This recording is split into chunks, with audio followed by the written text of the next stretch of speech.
Hello friends, welcome to my channel. तो आज मैं इस वीडियो में क्लास 8 के लिए साइंस का लेसन प्लान बताऊंगी, जो मेरा 10वां लेसन प्लान है और इसका प्रकरण दृष्टि दोष है। तो वीडियो स्टार्ट करने से पहले जो इस चैनल पर नए हैं वो इस चैनल को सब्सक्राइब करें, इस वीडियो को लाइक करें और अपने दोस्तों के साथ शेयर करें। तो आइए अब हम अपना वीडियो स्टार्ट करते हैं। तो लेसन प्लान में हमने सबसे पहले बताया था कि विद्यालय का नाम डाला जाता है, छात्र अध्यापिका का नाम डाला जाता है, फिर दिनांक डाला जाता है, कक्षा में 8 डालेंगे, विषय में विज्ञान डालेंगे, अवधि में 36 या 35 मिनट लिख सकते हैं, कलांश में द्वितीय और प्रकरण में दृष्टि दोष डालेंगे। अब इसके बाद समान उद्देश्य लिखा जाता है।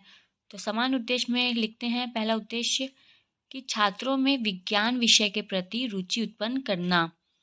दूसरा उद्देश्य है छात्रों में वैज्ञानिक दृष्टिकोण का विकास करना।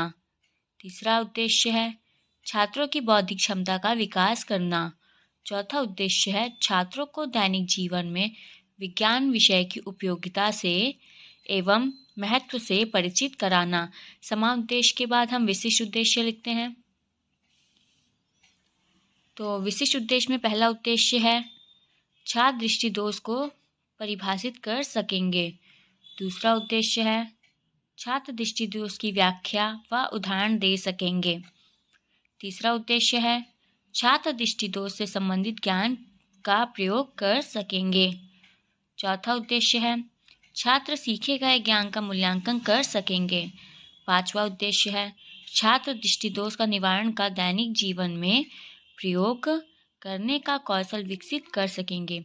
ये हो गए हमारे विशिष्ट उद्देश्य। अब इसके बाद सहायक सामग्री लिखते हैं। सहायक सामग्री में हम लिखेंगे चौक, टेस्टर, लपेट श्यामपट्ट, चार्ट, संकेतक आदि। पूर्व ज्ञान में अब हम लिखेंगे बच्चे दृष्टि दोष के विषय में सामान्य जानकारी रखते हैं। पूर्व ज्ञान के बाद अब हम प्रस्तावना प्रश्न लिखते हैं। तो प्रस्तावना प्रश्न जो होता है वो इसलिए पूछा जाता है ताकि छात्र अध्यापिका को जो भी आज का टॉपिक पढ़ाना है यानी उसका प्रकरण निकल सके। ये जो प्रश्न जो होते हैं वो एक दूसरे से संबंधित होते, क्रमबद्धता, और ये जो प्रश्न है ये बच्चों के पूर्व ज्ञान पर आधारित होते हैं। आइए अब हम प्रस्तावना प्रश्न का पहला प्रश्न देखते हैं। अंधेरा होने पर हम क्या करते हैं? तो बच्चे उत्तर देंगे मोमबत्ती, टॉर्च आदि जलाते हैं। दूसरा प्रश्न है मोमबत्ती जलाने पर क्या होता है? तो बच्चे उत्तर देंगे उजाला या प्रकाश होता है। तीसरा प्रश्न है छात्र प्रकाश को हम शरीर के किस अंग द्वारा ग्रहण करते हैं या देखते हैं? तो बच्चे उत्तर देंगे आँख द्वारा। चौथा प्रश्न है आँखों द्वारा स्पष्ट नहीं दिखाई देना क्या कहलाता है? तो बच्चे उत्तर देंगे दृष्टि दोष या फिर अस्पष्ट। पांचवा प्रश्न है क्या आप सब दृष्टि दोष के बारे में जानते हैं? तो ये जो प्रश्न हो जाएगा ये हो जाएगा बच्चों के लिए समस्यात्मक प्रश्न। अब प्रस्तावना प्रश्न के बाद अब हम उद्देश्य कथन लिखेंगे, जिसमें हम लिखेंगे बच्चों आज हम लोग दृष्टि दोष के बारे में विस्तार पूर्वक अध्ययन करेंगे। अब हम प्रस्तुतिकरण देखते हैं। प्रस्तुतिकरण में जो पहला शिक्षण बिंदु है वो है दृष्टि दोष। अब इसमें हम लिखेंगे छात्र अध्यापिका कथन में कि जब मानव नेत्र के सामने स्पष्ट दृष्टि की न्यूनतम दूरी 25 सेंटीमीटर पर रखी वस्तु साफ साफ दिखाई नहीं देती है तो इसे दृष्टि दोष कहते हैं। दृष्टि दोष जो होता है वो नेत्र गोले के बड़े या छोटे हो जाने के कारण होता है। अब दृष्टि दोष के प्रकार देखते हैं। दूसरा शिक्षण बिंदु, दृष्टि दोष 4 प्रकार के होते हैं। पहला है निकट दृष्टि दोष, दूसरा है दूर दृष्टि दोष, तीसरा है जरा दृष्टि दोष और चौथा है अबिंदुकता। ये जब हम छात्र अध्यापिका कक्षा में कथन कर रही होंगी तो उस समय जो छात्र होंगे वो छात्र ध्यानपूर्वक छात्र अध्यापक की कथन को सुनेंगे। अब हम देखते हैं निकट दृष्टि दोष क्या होता है। तो निकट दृष्टि जो दोष होता है जब किसी व्यक्ति को निकट की वस्तुएं स्पष्ट दिखाई पड़ती हैं परंतु दूर की वस्तुएं स्पष्ट नहीं दिखाई पड़ती, निकट दृष्टि दोष कहलाती है। इस स्थिति में वस्तु का प्रतिबिंब रेटिना से पहले बन जाता है। अब इसके कारण देखते हैं। इसके 2 कारण हैं। एक है नेत्र लेंस की वक्रता त्रिज्या बढ़ जाती है, दूसरा है नेत्र लेंस और रेटिना के बीच की दूरी बढ़ जाती है। अब इसका निवारण देखते हैं। चश्मे में अवतल लेंस का प्रयोग करना चाहिए। अगर हम लोग चश्मे में अवतल लेंस का प्रयोग करेंगे तो ये हमारे निकट दृष्टि दोष का निवारण होगा। अब इससे संबंधित हम बोधात्मक प्रश्न देखते हैं। तो पहला प्रश्न है, दृष्टि दोष किसे कहते हैं?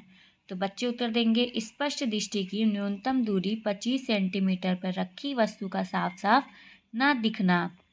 दूसरा प्रश्न है, निकट दृष्टि दोष में वस्तु का प्रतिबिंब कहाँ बनता है? तो बच्चे उत्तर देंगे, रेटिना से पहले बनता है।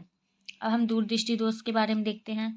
जब किसी व्यक्ति को दूर स्थित वस्तु को स्पष्ट दिखाई देती है परंतु निकट की वस्तु स्पष्ट नहीं दिखाई देती तो इसे दूर दृष्टि दोष कहते हैं। इस स्थिति में वस्तु का जो प्रतिबिंब होता है वो रेटिना के बाद बनता है। अब इसके कारण देखते हैं। कारण में हम लिखते हैं, नेत्र गोले का व्यास कम हो जाता है जिससे नेत्र लेंस और रेटिना के बीच की दूरी घट जाती है और प्रतिबिंब का रेटिना के पीछे बनता है। निवारण देखते हैं। इस दृष्टि दोष को दूर करने के लिए चश्मे में उत्तल लेंस का प्रयोग करना चाहिए। जैसे हमने बताया था, निकट दृष्टि दोष में अवतल लेंस और दूर दृष्टि दोष में उत्तल लेंस का प्रयोग करना चाहिए। अब हम जरा दृष्टि दोष देखते हैं क्या होता है। जब निकट दृष्टि दोष और दूर दृष्टि दोष एक साथ हो जाता है तो जरा दृष्टि दोष कहलाता है। अब इसके निवारण को देखते हैं। चश्मे में दोनों लेंसों का प्रयोग होता है, यानी दोनों लेंसों को लगाया जाता है। अब अगला है अबिंदुकता। तो इसको हम देखते हैं कौन सा दृष्टि दोष होता है। नेत्र लेंस का वह दोष जिसमें एक ही दूरी पर रखी क्षैतिज तथा ऊर्ध्वाधर रखी वस्तुएं एक साथ फोकसित नहीं होती हैं, ऐसा कॉर्निया के गोल न होने के कारण होता है। इसका निवारण है, इस दोष के निवारण के लिए बेलनाकार लेंस का प्रयोग करते हैं। ये सब हमारे दृष्टि दोष हो गए। अब इससे संबंधित हम श्यामपट्ट कार्य देखते हैं। श्यामपट्ट कार्य में हम लोग निकट दृष्टि दोष का चित्र बनाते हैं। आप सभी लोग ध्यान से देख लीजिए। इसके बाद जो इसका निवारण है उसका चित्र बनाते हैं। इसमें कौन से लेंस का प्रयोग होता है वो हम दिखाते हैं कि कॉनकेव लेंस का प्रयोग होता है, यानी अवतल दर्पण। फिर हम दूर दृष्टि दोष का दिखाते हैं। ये दूर दृष्टि दोष का चित्र है। ये आप देख सकते हैं कि जो प्रतिबिंब है ये रेटिना के पीछे पर बन रहा है। ये दूर दृष्टि दोष का निवारण हो गया। इसमें देखिए ये लेंस बना है कॉन्वेक्स लेंस, यानी उत्तर लेंस। जब इसका हम प्रयोग करते हैं तो ये हमारे दूर दृष्टि दोष को कम कर देता है। अब हमने जितने भी शिक्षण बिंदु पढ़ लिए उससे संबंधित मूल्यांकन प्रश्न लिखते हैं। तो पहला प्रश्न है, निकट दृष्टि दोष किसे कहते हैं? दूसरा प्रश्न है, स्पष्ट दृष्टि की न्यूनतम दूरी कितनी होती है? तीसरा है, दृष्टि दोष कितने प्रकार के होते हैं? चौथा है, जरा दृष्टि दोष को किस तरह दूर किया जाता है? पांचवा है, अबिंदुकता दृष्टि दोष को दूर करने के लिए किस लेंस का प्रयोग करते हैं? ये हमारे मूल्यांकन प्रश्न हो गए। अब हम निरीक्षण कार्य देखते हैं। निरीक्षण कार्य में क्या लिखेंगे? जब छात्र श्यामपट्ट कार्य अपनी उत्तर पुस्तिका में हल करेंगे तब छात्र अध्यापिका कक्षा में घूम घूम कर निरीक्षण करेगी। ये हो गया हमारे निरीक्षण कार्य। अब हम गृह कार्य में देखते हैं हमने क्या प्रश्न लिखा है। दृष्टि दोष के बारे में विस्तार पूर्वक लिखिए। तो ये हमारा गृह कार्य हो गया।